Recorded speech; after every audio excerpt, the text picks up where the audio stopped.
Hindi matutubasan ng kahit anong bagay yung mga ginagawa ko. Salamat. Yung mga anak ko, maaral kayo mabuti dyan. Hanggat malakas ako, papaaralin ko kayo, pagpapatapusin ko kayo. Sa anak ko kay Isaiah, mag-aral kang mabuti.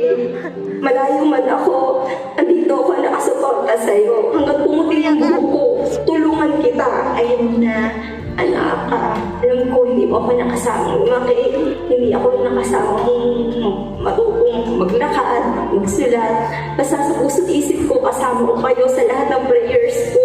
Sa mga anak ko, huwag silang mag-alala sa akin. Dahil alam na nila na fighter ako. Hindi ako malakas. Lumalakas ako dahil sa inyo. Kaya huwag kayong panghihinaan ng loob. Kasi pag naghihina kayo, hihina ako. Ang akala nyo malakas ako. Ang lakas ko nang gagaling sa inyo. Kaya magpakatatag kayo para sa akin. Maraming salamat.